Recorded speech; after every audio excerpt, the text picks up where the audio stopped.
Welcome back to Super Tuesday Recap on the MTR Network. This is your host, Chris, and D-Palm is here, and we're being joined by Justin from 3/5 Podcast. So by now, you already know what this is, guys. This is us following up and finishing up Secret Empire. People actually been begging for us to do this one, man. They've been asking, and the street's been calling and waiting for us to kind of wrap this up. And I think it probably has something to do with the fact that not only did it just end, but there have been a lot of bad hot takes out there, man. I'm gonna let Justin go first. I got shit to say. So, okay. I have been collecting all of the bad Secret Empire takes. Oh, see, you already talked about a few of them. Just to let you guys know, we didn't talk about this beforehand, so we have not had a conversation of how we were going to run the show. The fact that Justin's already come out here with the bad hot takes that he already collected, it just shows you how much of an on page we are, because I had the same thing. See, y'all are serial killers. Y'all are serial killers because y'all have a list. I'm here as a school shooter. Like, fuck this. Everybody's getting shot. So, Devo, just so you guys know, last night I was admitting to being a drug dealer. Tonight you've now admitted to being a spree killer. Oh man, we are going to be on a watch list by the end of the summer, yo. We're definitely on a watch list. We're on a list. Definitely on a list. Anyway, go ahead, Justin. Yeah, you guys are on a list somewhere. We talked about a few of the ones that I collected when we did the first one, but we didn't get to talk about my favorite pre-Secret Empire hot take. Agents of S.H.I.E.L.D. gets Hydra right. The whole premise of the article is Agents of Hydra does what Secret Empire wants to, but does it better.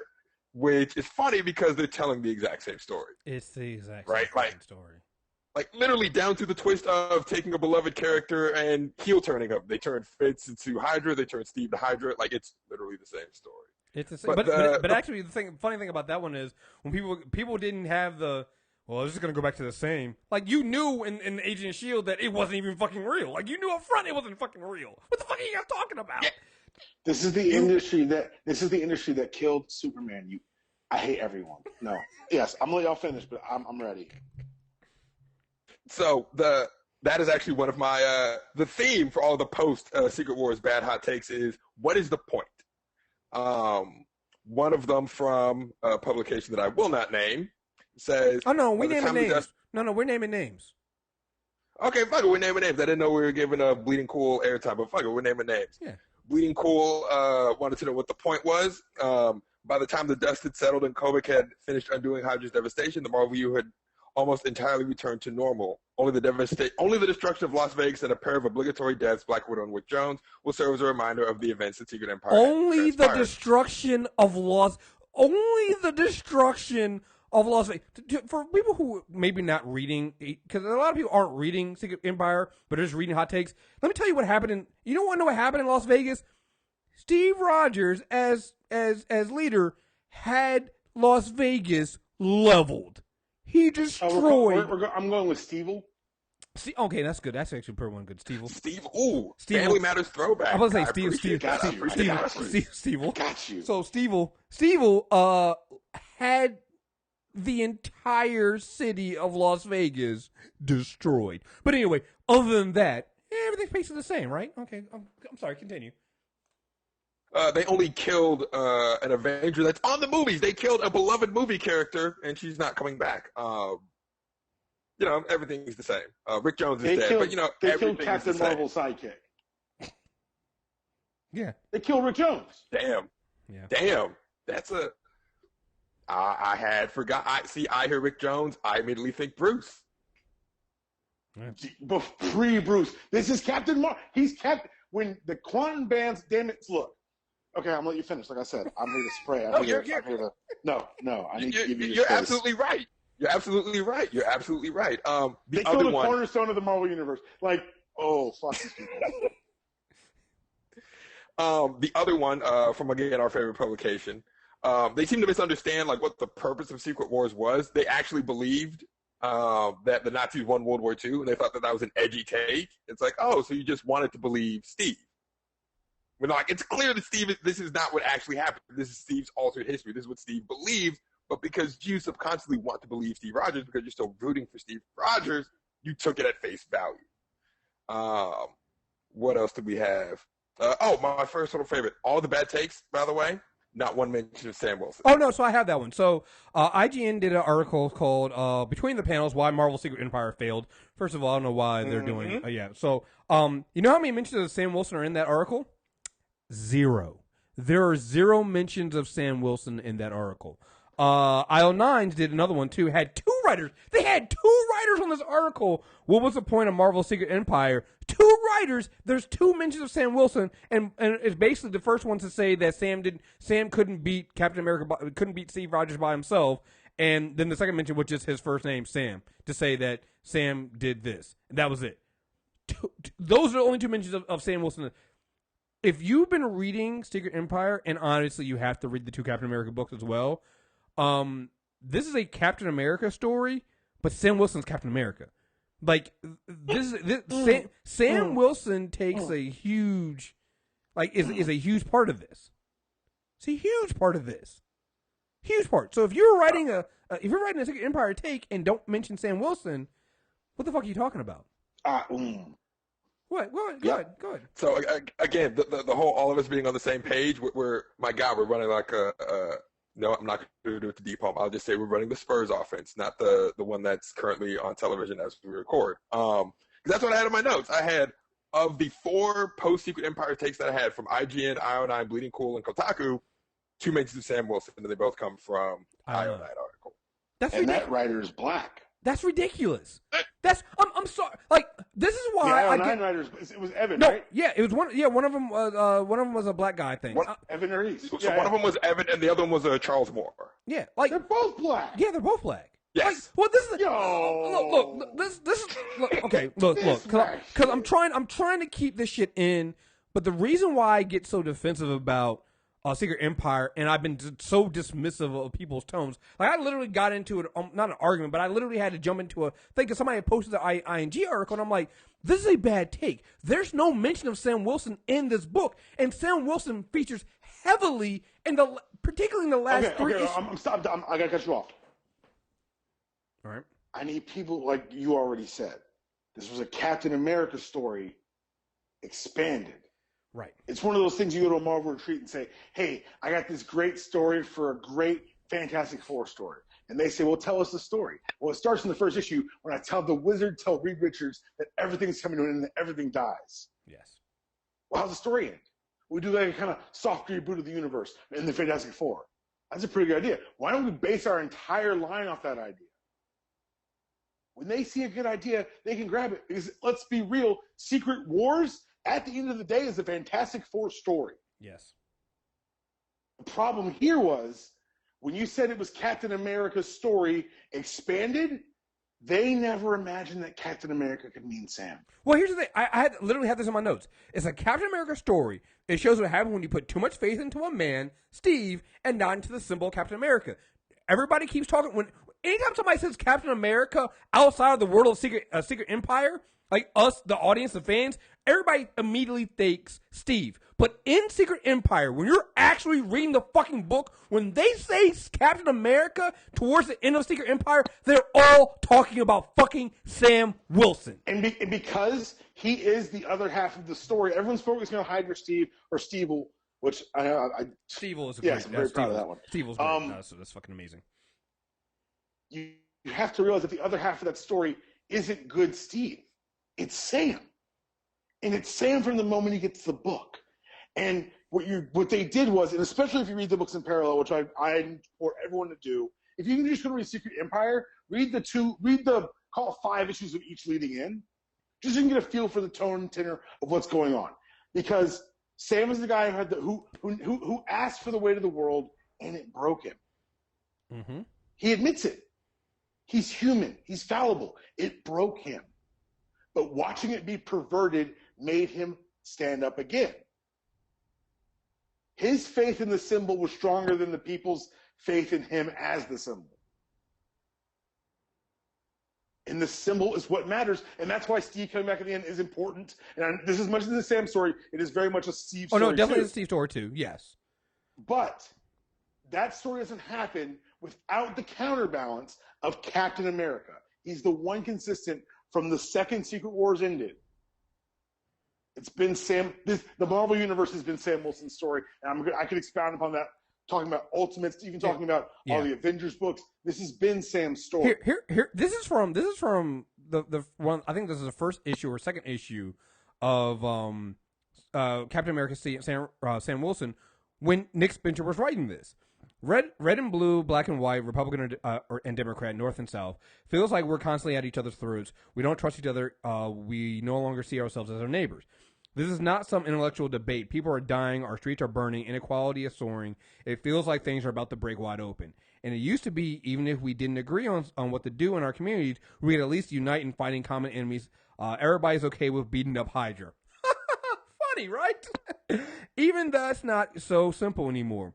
The good guys, S.H.I.E.L.D., the NSA, are getting caught doing things we never dreamt the bad guys would do, even our worst nightmares. But the even bigger, scarier problem for me, and all these struggles, all these debates, all these things tearing us apart, I have a side. That's right, I have opinions, strongly held beliefs even.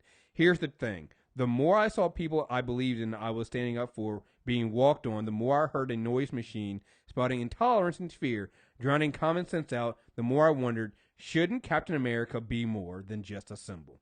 Steve always tried to play above the fray, and I respected him for it. He took his stand when he had to, but as far as politics went, he played it close to the vest. But if I really believed I could make a difference, if I really believed I could change some minds, do some good, then wasn't I obligated to try? This is from the... Two things. One, if I run for office, Nick Spencer, you and I are writing speeches together. Two, that's it. Like, you're right. He called his shot. He said it right then. He told you what he was going to do. I will take it a step further. The first time we did this, Deepaul mentioned that this all hails back to Rick Remender's run. Mm-hmm. Thank you, Marvel Unlimited. I went back and read that. I think this was always the plan. This was the plan because they've admitted it. He took it from Remender. Yeah. When Sam first gets the shield, the first thing he says is, "I'm not much for speeches. I'm not the rah-rah guy. Let's just go with Avengers Assemble." The main theme in Sam's book is he keeps saying, "I'm not much on speeches," as he keeps giving these bigger speeches. He gives the speech about what his beliefs are. He gives the speech when Jim Rhodes dies. Mm-hmm. He gives the speech. There's another speech he gives. Is it before Rage or after? No, he gives the testimony. Yeah. When he presents the testimony of Rage's innocence, and that does absolutely nothing. And then he gives that last speech, and it starts with, I'm not one for speeches. Mm-hmm. Yo, I'll give you, there are so many of these throwbacks in there. In the Free Comic Book Day issue where it ends with Steve holding the hammer. In, what is it, issue 7, it ends with Sam holding the shield. And they're drawn in almost the exact same way, in the exact same style. They look almost the exact same way, just one's holding the hammer and as Steve, admitting to be Hydra, and the other one is Sam putting the suit back on and holding the shield when everybody thought that they're defeated. Like, this is the story, folks. Like, when people start talking about this and they're so narrowly focused and they don't mention Sam, I already know you're full of fucking shit. And I know you haven't read. You know what? I agree with you on most of that. I'll even say this. We've been conditioned not to read Sam as a lead. No, you know what, though? The reason why I can't give you that, because I would agree with that. But that's my Marvel. I don't actually believe it. Because Marvel's been doing it. Like, they didn't make him Captain America for him not to be the lead. The funny thing about it, I agree with you. I'm just saying. I'm trying to maybe say there's a common ground. I don't know. Don't give people a way out. No, because honestly, even your olive branch. Because here's Sam the is the leader of the Avengers. Right. Sam is the mentor of Miles Morales. Sam is the linchpin between the Avengers and the Ultimates. Like, the Marvel universe centers around Sam Wilson. If you really care, what's even cooler is that even in doing this, they kind of massage the history. Like when they say Steve was number one for like politics. Steve killed Richard Nixon. Yeah. Like, Steve, I put that pin on my Instagram at DPalm66 of him saying, "Why are we on the wrong side of every war?" Yeah. It's from the 80s. Yeah. Like the role of Captain America, and it's so easy and so I tip of the cap to Spencer and Reminder for being able to read the flag humpers and recognize what was going on in this country, but they were able to recognize that the world had changed in such a way that they would forget what Cap was really about at all times. Well, because we have and I think I need people to understand and be honest with what. First of all, there was clearly a campaign. I won't get too much into it, but just like Gamergate, where you literally had people trolling to push a narrative and people fell for it. But beyond that, I think a lot of people who are so against, because I went and also finished, because I know a lot of people will say, well, I read Sam, but I didn't read Steve, I didn't like it. Listen, the Steve Rogers book, though, I know why some people didn't like it. The reason why you didn't like the Steve Rogers book, and you won't want to admit it, it hits too close to home. It's uncomfortable. It is uncomfortable. I read the last 3 issues again this morning, and it is super uncomfortable. It made me uncomfortable.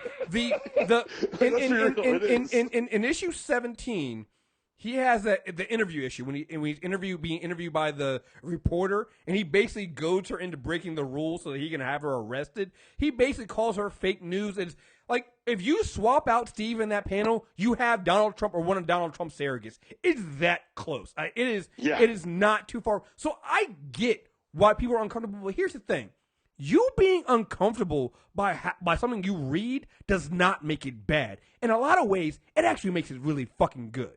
And I think so many people confuse that. Like, you don't want to read it because it's too close. The wound is too fucking fresh. But that's not Nick Spencer's fault. They had this plan. It's not the fault that we as a people, that in this case, of fucking real life imitated art. You know? I will take it a step further. Not only does it make you uncomfortable because it is too close to home, it makes you uncomfortable because you agree. On some level, you, the person that claims to be against, you're the resistance, you're against 45, not my president. You're reading Steve Rogers and you're like, but he has a point. Yeah. And that makes you uncomfortable. Well, let's go back to what I said. Like, yeah, I'm sorry. Go ahead. No. I was just saying, like, because a lot of what I was reading, because when the last issue dropped, I did a search. A lot of the people that said they didn't like it, they said, this whole time we were presented as Steve Rogers as being worthy. You know, Steve Rogers is the hero. And it's like, he's only the hero if you choose to see him that way. There's no way you can see him execute Rick Jones and think he's a hero. There's no way you can see him essentially nuke Las Vegas and think he's worthy. There's no way you can see him desecrate the corpse of Bruce Banner and think he's the good guy. You're choosing to because that's what you want. That's what you need, right? And like, I'm going to say it here. There's a level. No, it's not a level. There is a racism in it, right? Because you want the white guy to be the hero. You can't, for whatever reason, your mind cannot fathom rooting for the black guy, rooting for the kids. And like, when we talk about the kids, it's a Korean American and 2 African Americans, a Russian immigrant, a Synthezoid, and a Mexican American. Oh, we're gonna get into the kids in a minute. Also, in that interview issue, number 17, you have the amazing conversation that he has with Magneto. You know, when he shows up and he's like, you don't seem surprised. That flag you drape yourself in has never meant anything good for me or my people. Captain. Humans always pretend the regimes they create are so vital and cherished by them, but they'll wave a flag of any color and burn their old one if it gives them more power to oppress those they hate. The fuck are you talking about that Steve Rogers, that Nick Spencer wrote a bad book? Get the fuck out of here. What? Are you fucking kidding me right now? Yo, I read it the first time and like I got away with something like, yo, did everybody know I read that? What the fuck, man? Are you serious? This is like, you replace Magneto with a black person talking to a white person about the Confederate fucking flag, or anything, or even the fucking American flag. The American, like, you, come on, man. Are you fucking serious right now? This is amazing. It is a transition from the Confederate flag to the American flag. Yeah, like, that's that conversation. Yeah. But, right. But again, it really is like, as we were watching Charlottesville and people were going, well, you know, if you start taking down Robert E. Lee, what if we take down, George Washington? And black people were like, yeah, maybe you should. They weren't expecting us to be all in with their hyperbole. Right. But they're like, what's next? I'm like, what you got? But that's kind of what Magneto's saying here. It's like, listen, it doesn't matter to me what flag you're carrying. You guys have never treated mutants right. You guys have always treated us like this. So I'm not surprised by anything. Like, Magneto is literally in this whole thing just sitting there, like, okay, whatever. We know. Magneto's up here like, And his cleanest white linen, by the way. Right. of course, fresh as fuck. Magneto's like, Holocaust survivor, you can't shake me. Right. And you know, it's just like, this is the story that's being told throughout this whole thing, you know? And again, the 2 Captain America books, by the way, which I love the fact that they both end, and the one issue 25 is just Captain America. It's not Captain America Steve Rogers, it's not Captain America Sam Wilson. It's just Captain America, and you have the competing narrative. Oh, Because Marvel's smart. just come on, guys, come on. Because this is what it was all leading towards. Like, this is what it was about. And the cover of it, it's Sam and Steve on the cover. It's about the spirit of America. Before we get into the later issues, because like I said, I think around, I think it's issue 5 or 6 is when you really start getting more and more Sam. Because what happens is Sam gives up the shield in the book, and I remember people were like, "See, he gave up being Captain America." I'm like, "Yeah, but there's still books coming out called Captain America Sam Wilson." It's not over. He didn't die. So clearly the story isn't fucking over, you idiots. So what happens is, and again, even when you think the story's over, what happens? The leftover heroes have to go to Sam because they're trying to find these other pieces of the cube, of the cosmic cube, and they need Sam to help get them across the border. So even in their time of Sam saying, "I don't do this no more," he's still helping people. The heroes still have to go to Sam. That's still the guy they have to go to. But before we get into that, it still has. I love issue 4 of Secret Empire. I don't think we had gotten this far yet when we talked about this. Was it the Hank Pym Ultron moments? When Ultron is just reading you, just like, okay, this is what you've done wrong. It's what you've done wrong. And I'm the evil motherfucker in the room, and y'all both seem pretty stupid. Well, so but before we get to issue 4, though, because issue 3 had my second favorite moment in this whole story. It's when they're trying to convince Sam to join them, and Sam says, I don't know if you've noticed, but nobody's fighting in the streets anymore. Most folks gave up quick. They seem to be perfectly all right looking the other way. Hell, for a lot of people, Hydra suits them just fine.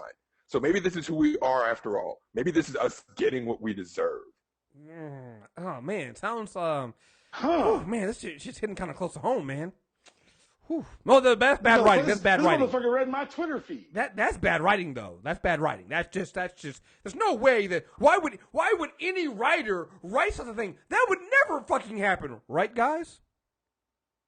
Like the way Sam Wilson captured my feelings living under Cheeto Hitler. Like it's there. It's all there. That's why I'm so defensive of this book, because this book is cathartic for me. Yeah, I'm defensive of it because a lot of motherfuckers, you don't want to read. You know why you don't want to? You know why this makes you uncomfortable? You want to know why reading and you didn't like it because you like sheet caking. That's what you like. You like sheet caking. You like sheet caking because that's really what it is. When I read an article that sits there and talks about fucking Secret Empire, how bad it is, and they don't mention Sam Wilson, that's a sheet caking article. Because you didn't fucking read it. You don't want to be uncomfortable. You don't want to examine anything. Again, to me, I love reading Secret Empire because it's like, this shit is close to home and this is exactly what's happening. Marvel's just doing what they normally do, and they're writing relevant comics to what happens in today's life. You want a sheet cake. You want to go off and you want to read a book that just escapes from reality, doesn't deal with what's really going on, and you want to ignore what's going on. That's what you fucking want. And that's fine. Go ahead and sheet cake. But just because you're sheet caking doesn't mean people out there actually doing some shit or wanting to read some shit that kind of hits close to home. Doesn't mean that's bad writing. It doesn't. Like I'm sorry, it doesn't. You being uncomfortable does not make it bad writing. It just doesn't. I have yet to see a legit argument. I've been looking for them. I've been looking for legit arguments that people can lay out why it's wrong. It always comes down to first starts with the. Well, they made Steve Rogers, a guy created by two Jewish guys, a Nazi. Fuck you, stop it. That's a lazy argument. Or it comes down to it's not gonna change anything, which is again, if you read Marvel comics, that's bullshit. No. If you read any comics produced by someone who's done it for more than 5 years, Yeah. They literally, Invincible is, and I always joke how much it puts itself on the top as the greatest superhero comic book in the universe. I think it's a great comic. But at one point, they've only been around for 100 issues. They're like, this is a reboot series. Mm-hmm. Because it's hard to tell fresh stories in a universe that has to remain with some semblance of the same, because as Stan Lee once told us, every book is someone's first one. Yes. So it has to be someone recognizable. It's called the illusion of change. If you're telling me what you said, well, they're not going to actually keep him Hydra, Steve. No shit. They killed Superman in a marketing ban, and a bunch of us bought armbands because we're idiots. But it's like, now, I'm sorry. I got to finish this. Yeah. You don't want the illusion of change? Awesome. Go read a bunch of indie books that may not come out the next month because they can't be depended on financially. Or they only come out. They take 6 month breaks. 6 months an issue. That's fine. Hey, I read Southern Bastards. I love Southern Bastards. I think Jason Aaron's a genius. But would I like Southern Bastards to appear in my inbox every month? Yes, I would. But you know what I tip my cap to everyone who worked on any of these books, and that goes line wide, because these editors have worked their asses off to give us great side books that we're going to touch on in a second. But they did something so subversive for their biggest event. The balls to and that's what tells me Marvel Publishing is going to be fine forever, because they found this film division. Publishing is now a luxury piece, which means they can tell subversive shit stories like this, and you wish you had Executioner Song, and you really wish you had Ease for Extinction, things that were very heady but easy and easily removed. No. Mm-hmm. Everything that happened matters. You know how I know it matters? Because both Steves are still alive. Thank you for saying that, because that's one thing that nobody pointed out. I'm like, you don't see the other Steve disappear. Well, because they dropped the preview pages for Secret War Omega, and it's our Steve breaking into the super secret prison to visit Evil Steve. Oh, see, you dumb, you dumb. And the first word spoken, you get a lot of Steve's internal monologue, but as he breaks in, he said, this used to be some prison, and it's so remote, but it only has one prisoner now, and he's knocking out guards and taking out cameras, and he steps into the room, and Steve was doing pull-ups, doesn't even look back. He says, I wondered when you could be brave enough to come. God damn. Because here's the thing. I hadn't read that, but I had in my notes, I was like, everybody keeps saying, old Steve came back, new Steve came back, and everything got erased. I'm like, yo, you guys, the evil Steve never went away. He was real. That was a real person. And what Kubrick, I don't think a lot of people realize what Kubrick did at the end. So, and we'll get to issue 10. But it's I don't think a lot of people realize what happened. Then I'm like, she didn't put everything back to normal. That's not what happened in that panel. And it's been driving me crazy seeing people fundamentally just not understand what they read, which is weird, because it's right in your face. They actually say, well, that we had to leave the scars. We had to leave some stuff there. We fixed the history, but the stuff that happened. People died. Cities got destroyed. Oh my God, whatever. So, yeah. But so sidebar here. I just have to say this because one of the most underrated things in this entire series. I mean, we're going to obviously be talking about the Captain Americas. Underrated thing in this series is Black Ant and Taskmaster are fucking hilarious. Yo, Taskmaster's been funny since the Initiative. They put him in the Initiative books, and he was hilarious there. And now they got the perfect way to play him. And greatness. In Secret Empire 4, when Hank Pym / Ultron, he was like, yo, he said he didn't need us at the dinner, so he put us back in the plane. He was like, I think it's Taskmaster or Black Ant asked Steve Rogers, how was dinner? It smelled great. Steve says, shut up. Taskmaster goes, no leftovers then. When they break out the kids and listen, we're gonna make a deal. I need you to tell them. I need you to tell the Avengers we were nice to you. You don't punch us in the face. We brought you Shake Shack that one time after you got cleaned under your bunk. Remember that? His whole thing when Thor switches sides, he goes, "You hear that boom? that boom means we lost. That's the sound of us switching sides. That's the sound of us switching sides. Like, they are fucking hilarious. Because we got to remember, even it goes back to the Steve Rogers books, when they find out about Steve before everybody else is kind of by accident.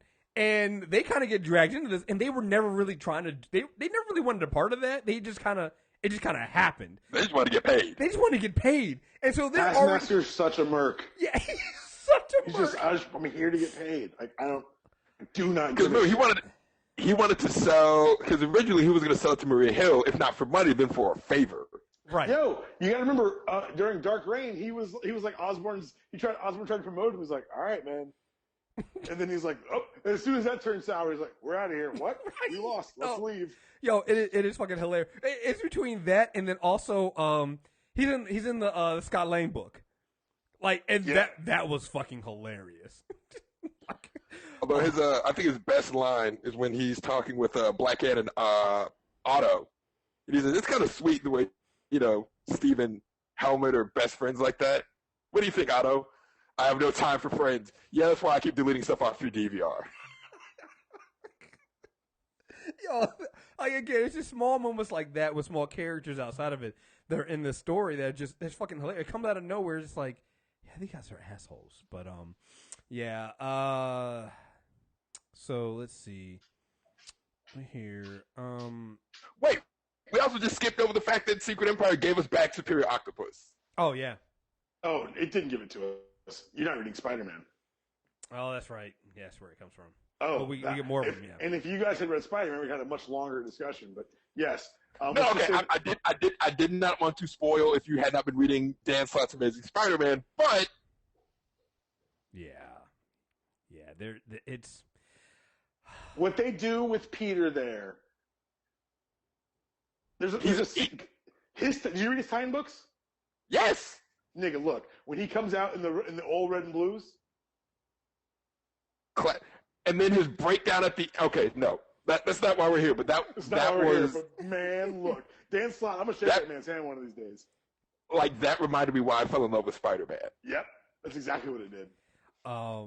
so they get back again, you know what, the Ultron read of the table is really great, but I also like when Tony just says, oh, enough of this, fuck this, and brings up again, because things matter in the Marvel universe, he brings up Hank slapping Janet. Yep. I think we did talk about this last time, but it was just like, ooh, and everybody's like, hey, Tony, you really shouldn't have done that. Somebody should have, I think it's Scott's like, should have turned down his sober settings a little bit, because No, Scott was the one that said, no, Bobby said turn down the sober settings, and then Scott says, I don't know, this is kind of like the family reunions at my house, right down to the drunk uncle. right. Just Drunk Uncle Tony. That's who he is. but yeah, and so Oh, fuck the Patriots. I want to say it's end of issue 7, I think, is when Sam they just showed that they have the end with Sam holding the shield up, saying we're not done yet, but it's really in, I guess it's Sam Wilson 24, right? Captain America 24. I think that's the issue where he has Sam Wilson 24. That's the one. Yeah, he has a conversation with Misty Knight, and Patriot, and all this stuff, and it's basically them telling them, "You're a fucking idiot. Put the suit back on." You know. But to Sam's credit, Sam does make some good points. Oh, Sam makes some excellent points. Let's see. I got it right here. Let me pull this up because she's like Missy's like telling Missy kind of gets him, was like, listen, no, you're gonna put that suit back on, you're gonna do this, and so he's like, no, she's like, you're gonna throw that in my face, really? Ask me to pick that shield up after what Steve has done with it. Ask me to put those colors back on after what this country has turned into, what they've allowed him to do. They don't deserve Captain America. And I was like, you know what? Kind of. He's not wrong. He's not wrong. I mean, but He's honestly, not wrong. but honestly, it's like them asking, because honestly, you can draw a lot of parallels between the way Nick Spencer wrote Sam Wilson and the way people are going at Obama. It's like, well, come back and save us. Like, motherfucker, he told you. He told you to vote. He told you what Trump was going to do. Warn every one of y'all. He told you guys you didn't. Now you want him to come out and fucking save your ass. Now, it doesn't mean that he's 100% right on everything he's done, because Patriot gets in his ass a little bit too. Well, Patriots' counterpoint is they don't deserve Captain America, but what about them? And it's the people that have lost everything, the people that had to evacuate from the Mount after Steve Rogers wrecked it. It's like, yeah, they don't deserve Captain America. Steve Rogers didn't wreck it. Bruce Banner from the Ultimate Universe wrecked it. That's a very important distinction.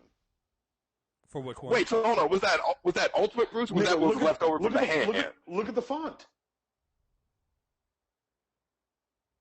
He talks like Ultimate Reed. Yeah. It's Ultimate, because Ultimate font has uppercase and lowercase letters. It's always been the tell. Okay. Interesting. Because they're seeding the next thing. Because you realize they just gave Steve a great arch nemesis? We don't have to go back to the Red Skull well? Well, we can't go back to that well anymore. Yeah, because that motherfucker's head is sitting on Magneto's wall right now. Because he gave it. Like, that's one gift that Steve Rogers gives it to anybody in this entire thing that I think somebody's going to keep. Magneto's going to keep that Red Skull head, yo. He's going to keep and the Xavier brain. Does he? No, I thought he got rid of the Xavier brain. Oh, he took the brain. You're right. He took the brain already. Yeah, because okay, Avengers, Beast got it out. Yeah, Beast got it out. So here's, but before Patriot even says what he says to Sam, though, he hits him with the look. This is embarrassing, but you're kind of the reason why I'm doing this. What do you mean? Well, you know that video you made when you gave up being Cap. That's when I decided to become Patriot. That's good. That was the idea. I said I wanted young people to. No, sorry, you don't get it. It's because what you did was dumb. Excuse me. Sorry. Sorry. I get what you were trying to do. You were mad about what happened to Rage. So was I. Truth, I was actually a bigger fan of him than you. Wow, kid, you really are some. No, just hear me out. I liked Rage because he didn't give a fuck about what anybody thought. He just did what he thought he had to do. You were always trying to get everyone to like you after that first speech you gave when they started with the "Not My Captain America" stuff. And it's like you spent all your time trying to prove them wrong, trying to get them to accept you, but they were never going to. You know, like that's what it is. And Sam says, yeah, and what does that tell you? What does that tell you that they're willing to go along with Hydra before they put up with me as Captain America? God damn, it's hitting so close to home. I can't wear a flag that stands for that. Yeah, I can't wear a flag that stands for that. Who says that's what it stands for? Who says that's what it stands for? Them? Sean, I don't know if you noticed, but we're pretty outnumbered these days. So what? We matter less because there's more of them because they won? I get it, man. I really do. It was supposed to be a protest, and it was, but who paid for it, really? The people who hated you, they just got exactly what they wanted. You weren't carrying that shield around anymore. But the ones who believed in you, who supported you, and we're out there even when we didn't have the numbers, you know, and sure, you were doing other good stuff after you gave it up. And I know that, but maybe that's just what we need now. I'm not saying you got to come back for good. I wouldn't blame anyone for not wanting to deal with all that nonsense. But this exact moment, I don't know, man. Look at these people. They lost everything. Then they lost everything. Then they lost everything again. Don't they deserve Captain America? Like, if you replace the words Captain America with like faith in this country, that's the kind of things that people are saying to like remind themselves of hope and like stealing themselves in this awful Cheeto Hitler regime. I'm gonna be honest, because you know, Ta-Nehisi Coates wrote some flame today. If Ta-Nehisi Coates had written this and it's not been Nick Spencer, we wouldn't be having the conversation we're having right now. I'm sorry, but I fully believe that. Because then people would be like, oh well, okay, fine. But because it's a white guy who said it this time, people are kind of being kind of weird. But I'm sorry, guys. This is fucking amazing fucking writing. I'll be honest. I'll be honest. I kind of think maybe I saw my question if Coach didn't ghostwrite some of this shit because it's just it's way too. This is Spencer. He's really good. I know he's good. I'm just saying. It's just but I'll say this whole series. One thing you're right. It was like straight up like it was cathartic to read because it was like seeing my thoughts and emotions put on a page. And I have my top 10 Marvel pages, and number one is always in that Spider-Man page. Steve reaching out to Kobik under the table. Yeah. Talking about how to fight fascists. If you hide, they win. all you can do is hit him. And if you're scared, I'll stand with you. I was like, now that's I was like, that's inspirational as fuck. Like that's Captain America. That's the spirit of Cap, man. That's the thing that Sam's got, that Steve has, that they've shown what matters in these books that dovetail together and then led into this amazing crossover. And so that's what I liked most about it. Issues 6 through 8 really capture the despair and hopelessness. Like there's part of the narration where it says, we had hope and we were punished for it. Yo, that shit was harrowing. Well, so what happens? I think isn't that 6 where it's that's I'm sorry, that's 8. That's issue Secret Empire 8. Secret Empire 8, and it's basically Sam's put Samus again. It becomes Sam picks up the suit again and the shield again and takes over. He starts bringing everybody to hope, and what they decide to do is they're going to try to take this last. They figure out that even if you have a piece of the cube, you can still make some things happen. And so they're going to try to use the one piece they do have to bring down the shield and hopefully free up New York that is covered in what is it, the Dark Force? What did they call that? I can't remember what they call it. The Dark Force. The Dark Force. And so that's what they're going to do. So they have this. They have these panels, and you have Sam out here trying to go up as high as he can, holding on to the cube, and he gets shot. And so they have the and again, I love how they do this. And that's what we were fighting together. We put everything we had into our last best chance. We believed in ourselves again. But it wasn't easy. It never had been. We had one shot left and one hope still alive in our hearts. Imagine how it felt then to see it all crushed so quickly. And what's happening is Sam gets shot. Sam gets shot. He falls down, and you think everything is done for. But I think Quasar wakes up. She's going to hit the shield. Sam comes out of the water and gets back up and does what he has to fucking do. Like, it's because of Sam. Like, Sam saves the fucking day in 8. Like, he brings the heroes together. He does all this stuff. So when people sit here and talk about Secret Empire and don't, like, it's just, it drives me so fucking crazy, man. It drives me so fucking crazy. Again, you hear that. You hear just the line, we had allowed ourselves to hope again, and we were punished for having that hope. Right before if that does not capture the feelings we had on November 8th. So there's a panel in 8 too. It's not the end of it, but they could have ended it right here, but they don't. And it says, "We rejoiced, we celebrated, we were rewarded, and all of us would have to remember for the rest of our lives who led us there, who inspired us, Captain America." They're not talking about Steve. It's a picture of Sam holding the flying and holding shield.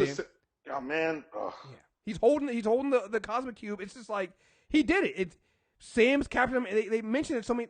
There's so many times in this, especially towards the end, when they say Captain America. Like the only time anybody calls Steve Captain America is actually Sam.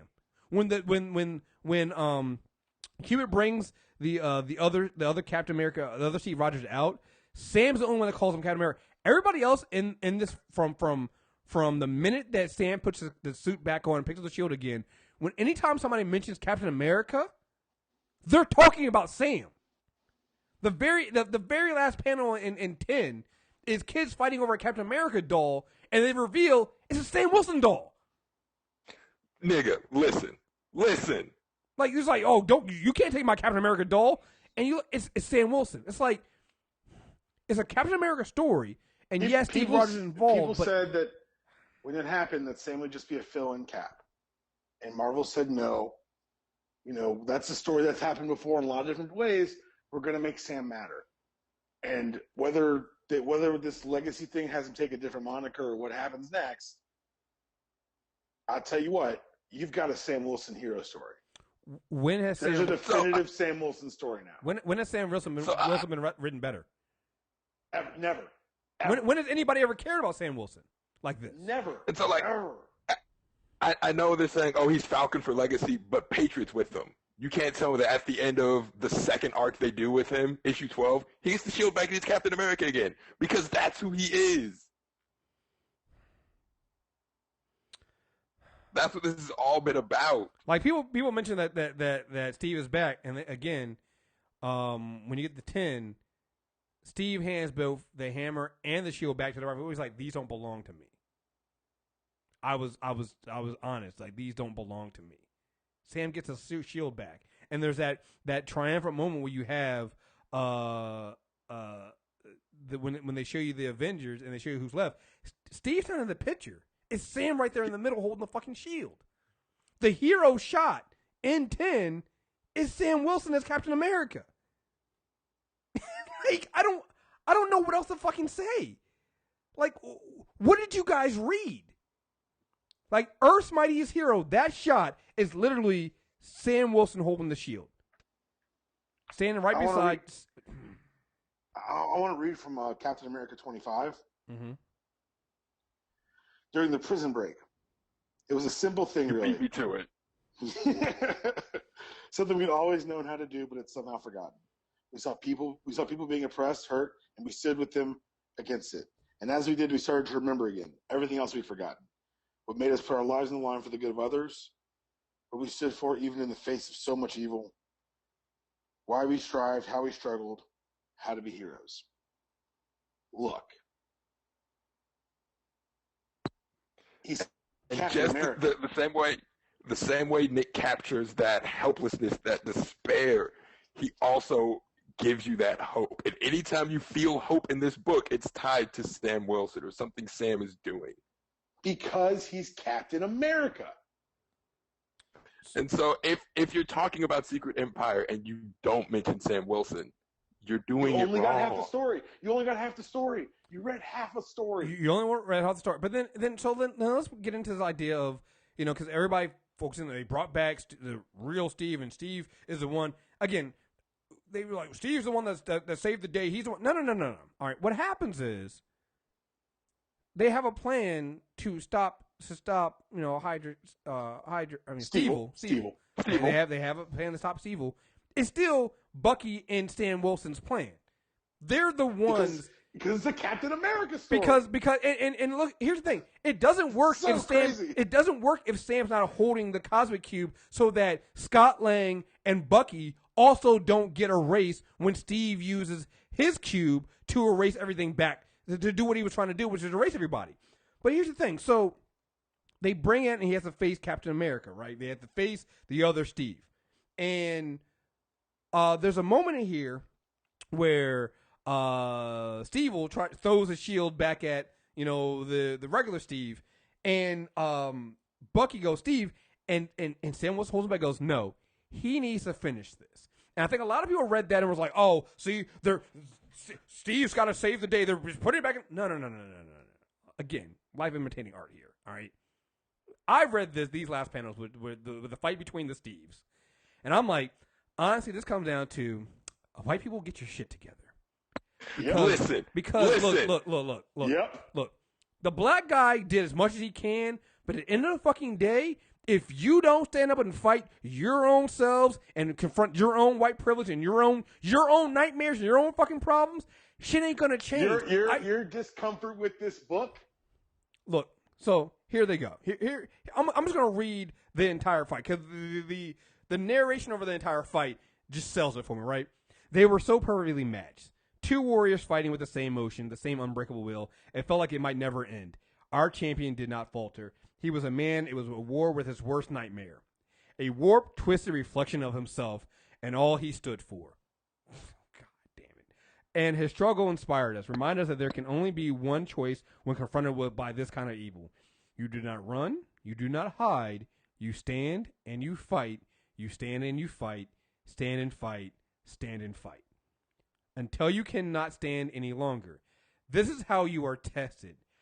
And this is where, and I can see where they were going with this. They ended up right in front of the hammer, Thor's hammer. And Steve-O goes for the hammer. Because again, he's always left it there, standing in there as a warning that I can pick this up. I have the ultimate power. Like, don't fuck with me. So Steve-O sees he's going to run towards the hammer. This is how you were tested. and how your enemy is tested.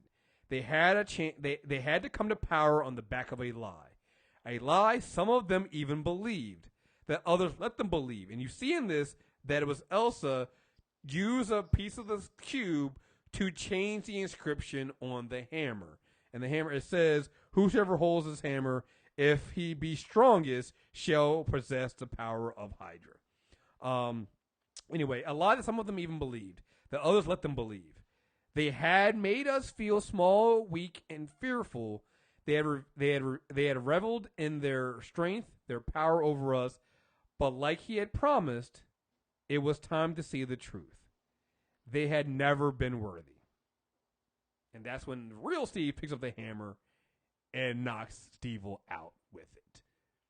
This is knocks him the entire fuck this out. Is the entire. This is everything as black people we say to white people when it comes, like, no, you can't sit there and sheet cake. No, you can't. You have to confront your white privilege. And this is not just white people. This is privilege in general. If you are in a privileged class or you have privilege, you have to confront your privilege. You can't just sit on the sideline and be comfortable with it. You can't just sit there. You have to have that battle internally. You can't just, if you don't have that internal battle, the war will never be won. There's only but so much people that don't have the power and don't have the privilege can do. We can scream until, we're blue in the face. If you don't ever decide you're going to stand up and fight and face the ugly reflections inside of you, nothing's ever going to happen. Nothing's ever going to fucking change. That's literally what this book is saying. Like, it's fucking amazing writing. It's like, what are we doing?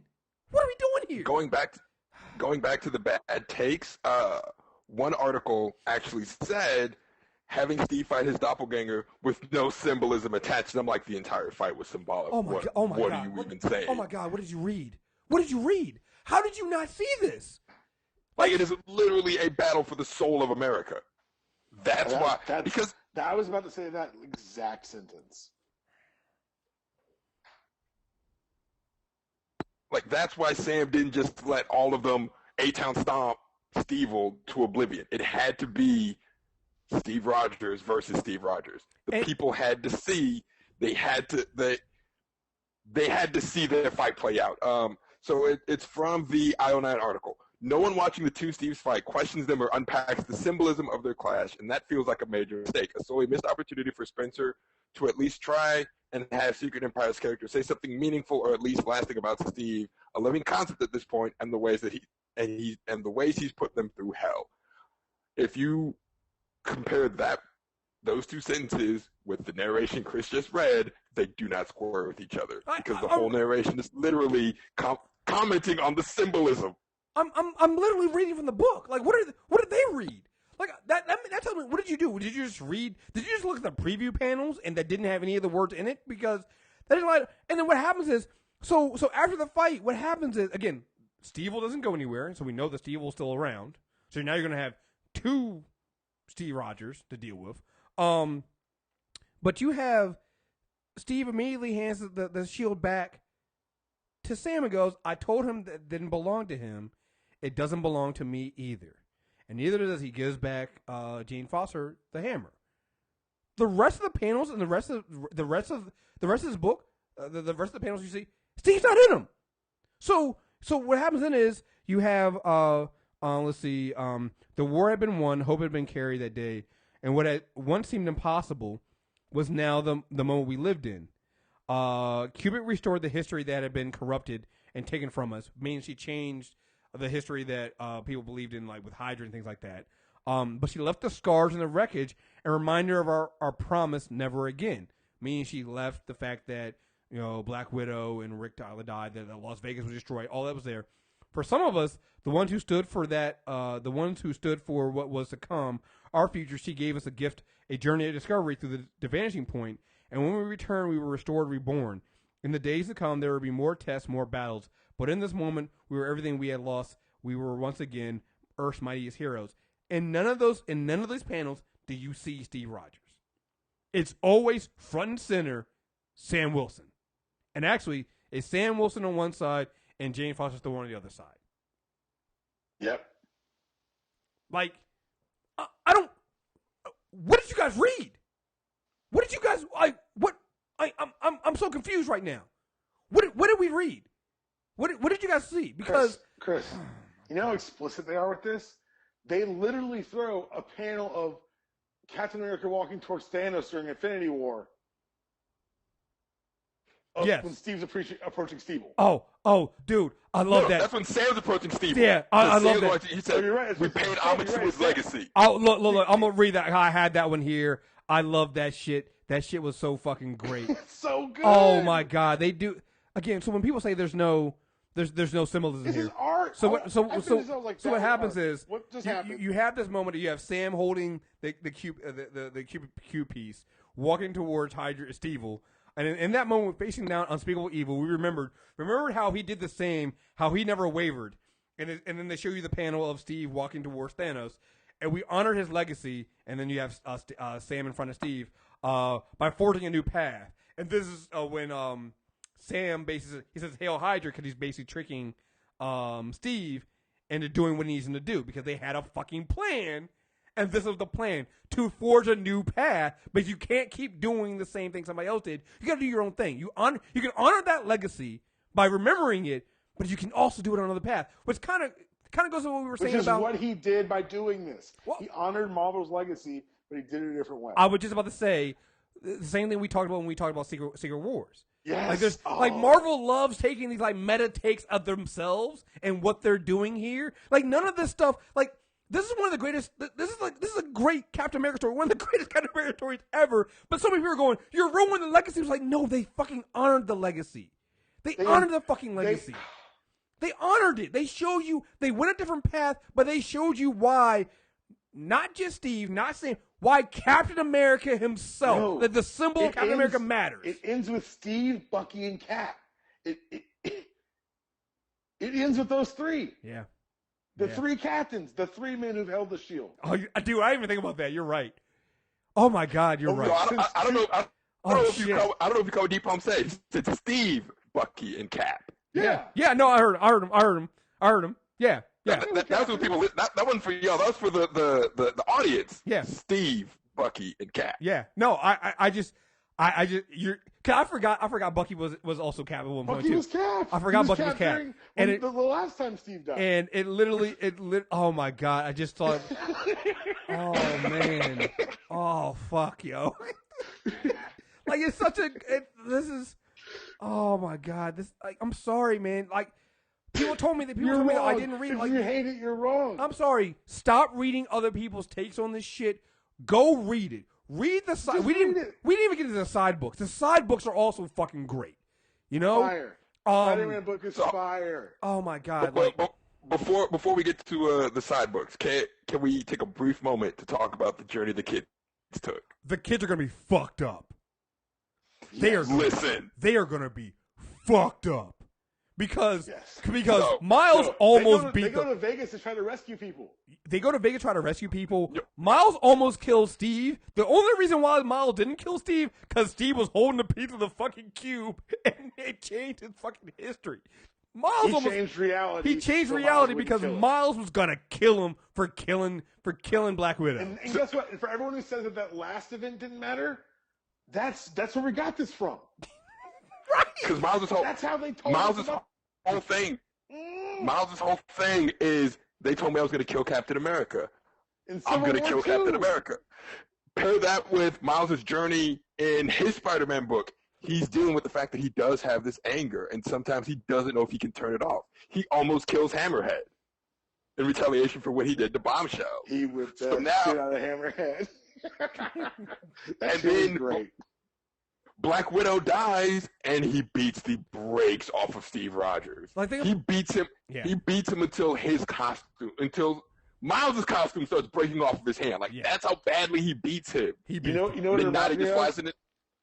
What's up? There's an issue of Ultimate Spider-Man where Daredevil comes to him in school and he says, "Hey man, don't you ever come to my real life? I've got powers, you don't. And if we really tangle, you will not like the way that ends." That's what that is. It's like you forget, Spider-Man's cute, but he also picked up Grand Central Station once. You don't want those problems. But what's great is Nadia flying to Miles and saying, don't be like me. Yeah. Yeah. Natasha did this so you could be better. And that's like the culmination of Miles' rage arc right there. Well, what issue is it when they not they get the Hydra agent and like Natasha's basically torturing them and is gonna kill him, and the kids are like, no, you can't do it. You got to stop doing this. This is wrong. And they're like debating it. The agent gets free and is about to kill them, and Natasha comes in and shoots him. It's like, well, we gotta get into the hotel now. And it's like, you guys aren't ready for this. Like, you guys, like, these kids see some shit. It's like, time to grow up. This is literally what it is. Like, not just Marvel, DC. They always have these events. It's like the Teen Titans graduation. Like, yeah, you'll listen. It's time for you guys to grow up. Like, they will torture some kids for comic books. Like it's time. Like, this is what we've had these fun time with these characters. We get introduced to them. They've been cute. That's fine. They're about to grow the fuck up.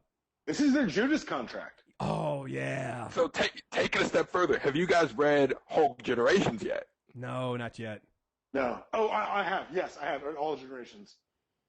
So everything Amadeus went through as a result of the Red Room, being a Hydra sleeper agent, that comes up when he has his conversation with Bruce. Yep. And I don't want to spoil it for Chris, but it comes up, and Amadeus has to face some hard truths about himself and how his relationship with Hulk. Oh man, this is gonna be like. But they don't matter. Nigga. Hawkeye's great. But they don't matter. But the event doesn't matter. What does it do? The Jean Grey one was great. They were all really good. The Wolverine one, like touched me emotionally. You know, but people told me that this event didn't matter, that it doesn't do anything, and that it won't last, and that it doesn't have lasting effects. Never mind the fact that we're still dealing with stuff from House of M, still dealing with, like, we're gonna do Inhumans next, and good God, like none of the major no event happens. And look, I'm not trying to shit on DC right now, but DC does a lot of things with Crisis, and they like to erase some of their history. Marvel never does. Even if it's something bad, it's gonna fucking matter, and it's gonna come back up. They fucking did they did a deep cut when they brought up Janet and fucking Hank Pym hitting fucking Janet. He was like, it was one time. Like, it was like, well, I mean, shit, we don't forget. Although I do love the fact that what finally defeated Ultron was Hank Pym's all-consuming inferiority complex. Right. Well, yeah. I mean, yeah, he's a self-saboteur. Right. It's just what it is. Yeah, man. No, it's just so. I'm sorry. Like, I don't know what people are expecting from these books, man. I don't know what you're trying to. I don't know what you're trying to do, because this is an amazing story that's going to have deep lasting effects and everything going forward. And yeah, man, this is. I'm really interested in seeing what that Omega issue looks like and what the Marvel Universe has to do with going forward, because mistakes were made. Yeah. Mistakes were made. And there's going to be lots of answers. It sounds like we're kind of winding down here. I have a question, though. For the time books that you did read, excluding the Sam Wilson, the Captain America books, because those aren't really like tie-ins. Those are required reading almost. Right. Did you guys have a favorite tie-in? I didn't have one. I heard you talk about the Doctor Strange one. So in the Marvel's running that buy one get one free. So I bought the rest of the Doctor Strange ones. So I'm gonna read those. I haven't read them yet. I didn't get a chance to read them for this, but I'm gonna read those. But I don't know if I had a single favorite one. I didn't really come across a bad one. They're all so yeah. I enjoyed all of them. What about you, Deepalm? Did you have like one that just stood out to you? Like I mentioned earlier, the Spider-Man book, because it was just so good. It didn't just tell the Secret Empire story. It also told it continued the Spider-Man story. It was world building. It was a great Peter Parker story. It was a great Peter Parker story, and it's going to change his book forever. But I also really liked the Champions book. Just I really enjoyed sticking with the kids. Yeah. I think Doctor Strange was my favorite one because out of all of the time books, it was the most lighthearted. Like, if that makes sense. Like it, it didn't have the air of seriousness that the Secret Warriors, Champions, Spider-Man. Oh, I like Like it didn't have the air of The seriousness. Guardians one was fun. I didn't read the Guardians one. I did It was not good. read that one. Like if you check out the Doctor Strange one, you'll see what I mean. But it's a really good Doctor Strange story. Cool. The Like Guardians everything one that- has them. Oh, go ahead. No, I was just saying like everything that they've put Steven through from the start of his all new, all different run to now. Like it's just it reminds you why Stephen Strange is the Sorcerer Supreme. Oh, can we also mention that they're gonna be. I'm really interested to see what's gonna happen with Kingpin. Listen, Because Yeah. even in that there's one of the Secret Empire book where I think it's 8 where Sam saved the day. They pan to New York and Kingpin is there. They're showing him. He's gonna that's gonna be a thing there. Also, shout out to Maria Hill for putting a bullet in the head of Blackout. Had to be done. Good God. Good Like, Morning New York. That's another whew, there are so many of these moments. What in happens here. to Shield now? Like, no, for real. What happens to Shield? You can't put Steve Rogers in charge, even if that was. Oh no! Well, Even if you have the good Steve, you can't put Steve in charge. you know, no. because they haven't announced the Captain America book yet, have they? Nope. Yeah, Nope. I'm really interested in seeing what they do with that because it's like people were trying to figure out why they didn't because they were people again. You gotta stop trying to spoil yourself. They didn't announce the Captain America book because so they're gonna relaunch in the fall and not have a Captain America book. It's like because Secret Empire's not done yet, and you need to wait to see because I don't know where you go with that. Like I'm Holy shit! what I just figured out how they were going to do it originally. what This story, because it clearly wasn't going to be a big Marvel universe. It was just a Cap story. mm-hmm. But what they had, it would be basically the same story, but they do. It's why they call it Secret Empire. Right. By the time the story starts, it's not a secret. Hydra's out in the open, taking over the goddamn world. Right. That's not a secret. But they were going to do it where I guess they're probably going to keep it in the shadows. And I bet it would have been a 3 Cap story. I bet it would have been just a Bucky, Steve, and Cap story. Mm-hmm. Yeah. Wow. It's just, Wow. man. This So- I'm sorry. I love this shit, man. I have a theory on why they haven't relaunched the Cat book because, like, I think the Falcon book is your Cat book. I think yeah. Yeah. I mean, I don't. It's gonna. Like I Did said, they announce the Steve book yet? no, I don't think No. they have. I don't think they have. Huh. I don't think they have. So, it's And they're doing the Yep. legacy numbering. They took all of the Steve books. They're counting those numbers for Falcon. So Yep. that's why I'm saying I think Falcon is Oh. the Captain America book. oh, interesting. You know what I would do? I would just do 1 Cap book, but run it twice a month and have one Steve, one Sam. Yo, cause listen, man, running both Steve and Sam at the same time, it why not? You have two. You have 2 Spider-Men. Yo, as long as you have 2 people who write, who can communicate when they write, you can tell a meta story that's, yeah. Please, yes, Marvel, listen, please. Dude, like they're already doing it with Spider-Man with Miles Morales and Peter. It's like it's not hard to do. It's again, man. I'm all in, man. I'm sorry. I'm if we sound very excitable about this, is because there have been a lot of hot takes and like people are not legitimately discussing what is actually on the pages of these books. Like this is. That's yes. You're just not like you're literally doing what people do when they come in and they debate their own facts, not what's actually being on the page. Like you're just not. I'm sorry. I have yet to see a person legitimately go, well, no, they should have done this instead. This should have been it, and literally like give me like point by point discussions and why certain things didn't work in the book. And most of them don't. Like I said, we do the word count.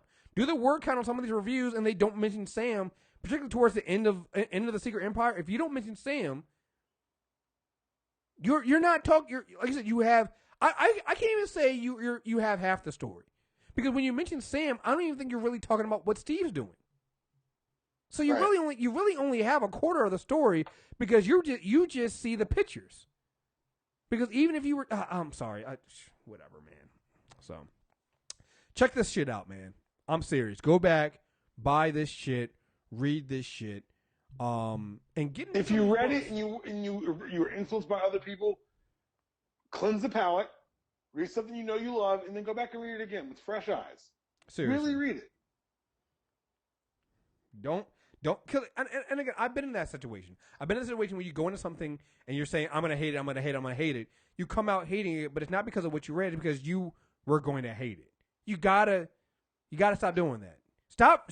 Hey, So look, stop reading that pages. was me with Rebirth, right? Yeah. Like, Mm-hmm. I initially said, oh, I'm going to hate Rebirth. I started reading and I was like, oh, no, this is going to be fire. Yeah. This is going to be amazing.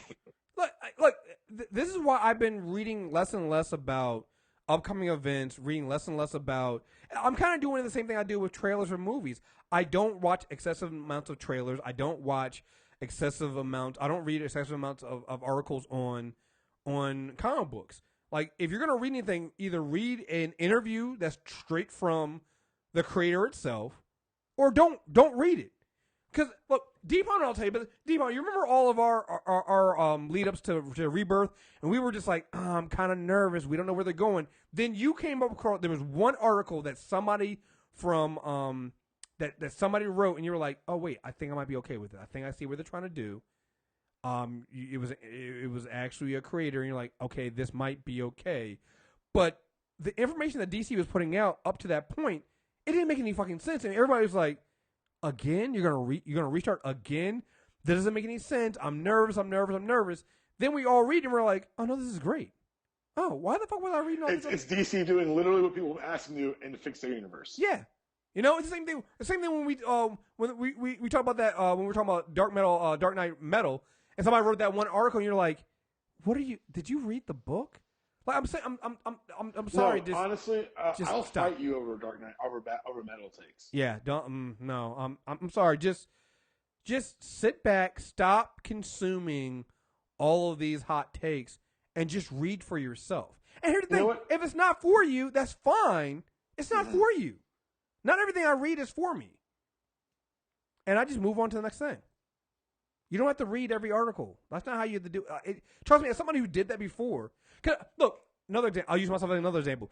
Remember when, I don't know if Deepon, you remember this. Remember when I was freaking out about all the Death of Wolverine stuff that Marvel was putting out? Yeah. And I was like, man, I don't know, man. This sounds crazy. Why are they doing this? And it was not even, it wasn't the Death of Wolverine. It was Secret Wars. It was actually Secret Wars. That's what it was. It was Secret Wars. It was Secret Wars. Like, because they kept putting out all these books. Because I was up on my Hickman. Yeah, you were up on Hickman, and I was like, man, I don't know. This seems crazy. Why are they putting all these books? Doesn't make any fucking sense. You're like, no, man, look, trust me. Don't read any of this shit. You read this one article here. Read these books here. Then you'll be ready. I did that, and I was like, oh, my God, I can't wait for this. This is going to be amazing. This is going to be fucking amazing. That's what you got to do. Like, you got to cut through there's a lot of fucking noise out there. On one hand, I don't want to blame people for this, especially people that are new to comics. I don't want to blame. I definitely don't blame you. But if you are a veteran of comics, you should know fucking better. If you're a veteran of comics, I'm giving you guys. Here's a pro tip. When a company announces an event, start reading the associated books that month. Yes. The meta story, whatever story they've been slowly rolling out, that's when the wheels are starting to turn. You get to pick up on things before, so you don't feel out of place. And here's the thing. Because even with DC, these events always matter. They always come back. So this idea that it just happens and it's not going to matter, they're going to erase it all, that has never happened. It has never happened. Honestly, not even with DC. Because what happens is DC will erase something, then they'll still bring it back. It always comes back. It's a boomerang. It's always connected. Again. We're gonna wrap this up. Listen to our Inhumans when it finally comes out. Because the Inhuman stuff, it starts off really weak. The stuff gets stronger, but they never erase their history. It's always there. It's a straight fucking line. This is why I love doing Marvel character corners. It's always connected. It's always a straight line. I can always get everything I need to get. So, any last and stuff? the Marvel Unlimited app makes everything so infinitely easier. So. All right, folks. You guys got anything else you guys want to say? No. I have one last thing. Shout out to Nick Spencer for making Mosaic matter more in 2 pages than he ever did in 8 books. Is that book still going on, or they finally canceled it? No, they had to have shot it by now, right? Oh God, please tell me they did. I hope they shot it. I don't have anything as funny as that to say, but more than anything, and you're reading articles, and it's fine. There's a lot of media. There's a media industry around comics now, which is weird and cool and kind of interesting. It's a good time to be a nerd, but just don't take everyone's opinions as gospel. Don't take our opinions as gospel. Read the books. Go and read the books. Go read the books. It may not land for you. If it doesn't, maybe you should invest things about yourself, but whatever. Just give the books a chance. And we're never tell you to read a bad book because these books are expensive. Yes, very expensive. You look at the comic book clubs we do. Snyder's Batman, it's worth it. Astonishing X-Men, it's worth it. I did one on this because it's worth it. Yes. Oh yeah. Oh, and I'm just saying. I can't wait for the Fantastic Four to come back because when they do, and they're coming back. Oh, it's gonna be. They're gonna. Nigga, hold on. So have you guys read Generations Iron Man? No, I'm no, they just came out yesterday. It just came out yesterday. I have it. Okay. I haven't read it yet. So I'm gonna say one name who's in the book. Franklin Richards. Okay. Yep. Now get the fuck out. Yeah. Look, they've been slowly building this. We gotta go. We got the biggest event ever. We gotta go. We gotta go because yeah, it's gonna be yeah. I can't wait. It's happening. It's happening. They're gonna make them matter. Folks, thank you guys very much for listening. Super Tuesday recap. We now have the Patreon page up there. We're going to New York Comic Con, so please support the Patreon page. Hopefully, when we get back from New York Comic Con, we'll start putting out our live shows. So if you sign up now, we'll be able to start doing the live shows, the live streaming shows. So, but we need people to sign up for the Patreon page. It's patreon.com/MTR Network.